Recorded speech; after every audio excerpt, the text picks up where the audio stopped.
Zdravo svima, ovo je drugi tutorial o Lightroomu i danas ćemo naučiti kako da importujemo sliku i obraditi prvu sliku. Pre toga, samo da pokažem na kom sistemu radim, dakle, ovo je i5 procesor, 8 GB RAM i 64-bitni sistem. Za Lightroom, za stabilan rad je potrebna bar duplo slabija mašina. Dakle, ne toliko ni jaka, ali što jača mašina, to je bolji i stabilniji rad u Lightroomu, pošto on zauzima samo oko pola gigabajta memorije i što više slika obrađujemo, dakle što se više zadržimo u Lightroomu, sve više i više memorija zauzima. Tako da ćemo posle nekih 2-3 sata obrada slika imati već nekih 2-3 gigabajta RAM-a zauzeto, a procesor će nam se veoma namučiti za eksport slika, pošto za eksport koristi veoma puno snage procesora. Dakle, prelazimo na importovanje slika. Kako importujemo sliku? Dakle, moramo biti u library delu, kliknemo na import, sačekamo da nam se otvori ovaj deo sa leve strane, izaberemo disk na kome nam se nalazi slika, ako nam je slika na hard disku naravno, ili ako nam je aparat priključen na kompjuter, sa leve strane će nam automatski prepoznati aparat i prikazat će njegove slike. Naravno, možemo i više aparata imati prikačenih na kompjuter i sve će ih vidjeti kao, bukvalno kao hard disk. Ja sam spremio ovdje jednu sliku. Dakle, izaberemo particiju na kojoj nam je slika, izaberemo folder u kojem nam je slika, možemo čekirati sliku, pogledati je, vratiti nazad, možemo čekirati sve slike iz tog foldera ili pojedinačno naravno, i na kraju samo kliknemo na import. Sad čekamo da importuje. Kada nam je importovao sliku, kao što smo rekli, možemo kliknuti slovo E na tastaturi za veliki prikaz i da možemo 2 puta mišem kliknuti jednostavno.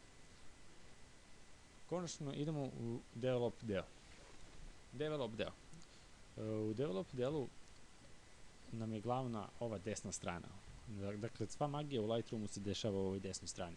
Tu su nam sva podešavanja koje nam budu trebala, koje će nam trebati naravno, i ovdje su gore neke alatke koje ćemo kasnije koristiti. Sa leve strane imamo presi deo u kojem možemo da već neka sačuvana podešavanja koja dolaze uz Lightroom da prebacimo na našu sliku. Dakle, bez ikakvog mučenja možemo, ako nam se nešto svidi, da izaberemo i da eksportujemo takvu sliku. Dakle, ako nam se ne svidi, zatvaramo taj deo, da je preset deo. U snapshot delu, ne znam, ja to ne koristim generalno, ali nekima je to veoma korisno. Dakle, možemo uraditi snapshot slike i kasnije uporediti taj snapshot sa krajnjim rezultatom, mada možemo i na drugi način, pokazat ću vam kasnije kako. I u collection delu imamo naše slike koje smo odvojili od nekih drugih. Dakle, to ćemo u nekim drugim tutorialima preći. Dakle, sada hoćemo da obradimo ovu sliku. Slikana je u JPEG formatu, tako da white balance možemo da izaberemo auto ili custom, dakle da ga mi podešavamo. Custom white balance je, pomeramo ovaj slider, to je temperaturu, menjamo temperaturu slike. Šta temperatura radi? Dakle, menja white balance slike. U ovoj slici, pošto imamo lišće, imamo buomaru, trebaju nam toplije boje. Dakle, hladnije boje ovdje neće raditi, naravno, već nam trebaju toplije boje kako bi došlo do izražaja ovo lišće, dakle crvena, zelena, narandžasta boja i tako dalje. Povećali smo tople boje Ekspozicija na ovoj slici nam je dobra i ne trebamo da ediramo. Ako promašimo neki slajder i ne možemo da pogodimo nulu, možemo 2 puta kliknuti na ime tog slajdera i on automatski vraća na nulu. Ili ako hoćemo fino podešavanje, možemo kliknuti na broj i ukucati recimo neko podešavanje. Na kraju krajeva, ako uradimo nešto slici i ne znamo ni sami šta smo uradili, možemo da vratimo podešavanje jednostavno kliknom na ovo dugme reset. Dakle, idemo polako. Menjamo temperaturu slike ka toplim bojama, pošto su nam, kao što sam rekli, ovdje potrebne tople boje. Bilo bi dobro da pre same obrade imamo već u glavi šta hoćemo od slike. Dakle, ovdje hoćemo da do izražaja dođe ova bubamara i da dođu do izražaja ove zelene, naranđaste, crvene boje. Dakle, da na kraju ispadne kao baš jesenja slika. Šta ćemo raditi dalje? Hoćemo da povećamo malo kontrast, kako bi ove ivice na lišu došle do izražaja. Povećamo kontrast jednostavnim povlačenjem ovog slajdera, mislim da je dosta kontrasta, i pojačat ćemo ovaj clarity deo. Šta je clarity? Clarity je u stvari kao pametan kontrast. On bukvalno pronalazi ivice i mnogo bolje radi nego sam kontrast. Vidjet ćemo možete vidjeti da laganim prevlačenjem claritya mnogo više do izražaja dolaze ove ivice nego što je to sam kontrast radio. Kontrast jednostavno upropasti sliku ako ga previše prevlačimo u desno.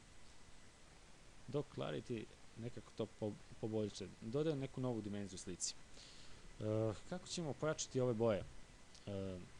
Jednostavno povući ćemo vibrance deo. Malo. I to je dovoljno. Previše smo clarity stavili, tako da ćemo ga smanjiti malo. Na plus 22. Vibrance na plus 15. I saturation možemo ili smanjiti. Šta je saturation? Saturation je u stvari podešavanje svih boja. Dakle, slider ili pojačava sve boje ili smanjuje sve boje. Ako prevučemo saturation do kraja, imamo crno-belu sliku. Drugi način da dobijemo crno-belu sliku je da pritisnemo slovo V na tasturi. Kad pritisnemo slovo V, imamo crno-belu sliku, ako hoćemo da vratimo boje, pritisnemo ponovo slovo V. Ovo nam je sasvim zadovoljavajuće za sada. U ovom delu možemo podešavati presvetle delove ili senke ili tamne delove. Dakle, highlights su, razumete i sami, presvetli delovi koji su prepaljeni.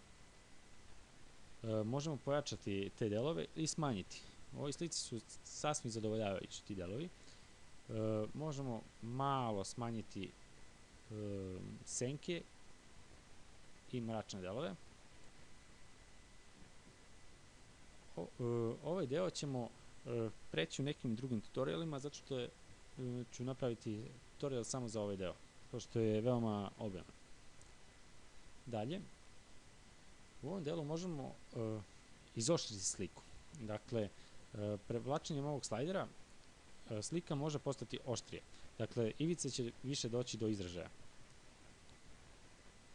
Ali, prevlačenjem tog slajdera isto nam se stvara i više šuma.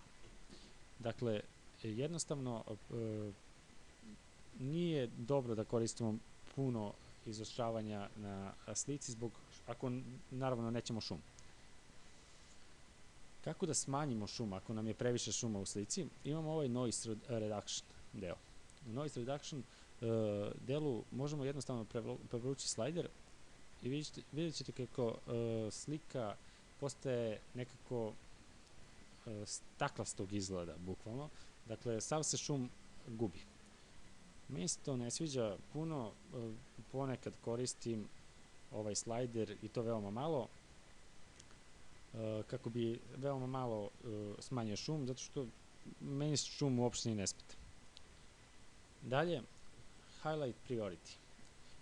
Kako možemo da vinjetiramo ovu sliku? Vinjete, dakle, da pocrnimo ivice ili da stavimo bele ivice, kako nam više odgovara. Možemo jednostavno prevući ovaj slajder prema na levo i dobijemo crne vinjete, dok na desno dobijemo bele vinjete. Ovdje nam više igraju crne vinjete, zato što nam ova bubamara u sredini dolazi do izražaja. Možemo menjati sredinu gdje će da se skupljaju vinjete, ili možemo promeniti i oblik vinjeta, da budu okrugle, pravouglone ili tako dalje. Čak i uključiti feder.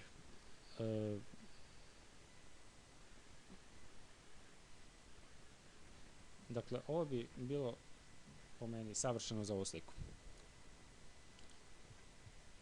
Kako ćemo sada eksportovati ovu sliku?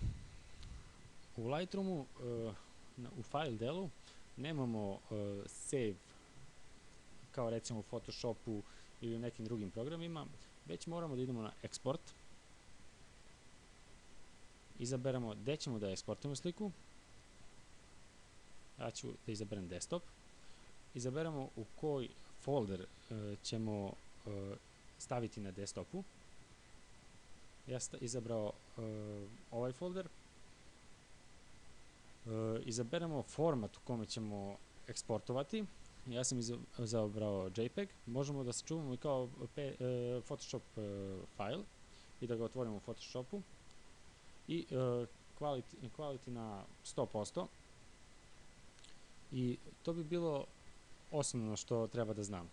Kada kliknemo na export, sačekat ćemo da nam eksportuje. Ovdje imamo status, završeno je. Pogledat ćemo sliku koju nam je on eksportovao. Evo je. Dakle, imamo sliku koju je eksportovao i možemo da radimo bukvalno sa njom šta hoće. Ovu sliku ću postaviti u opisu klipa, tako da možete da je downloadujete, možete da je obradite.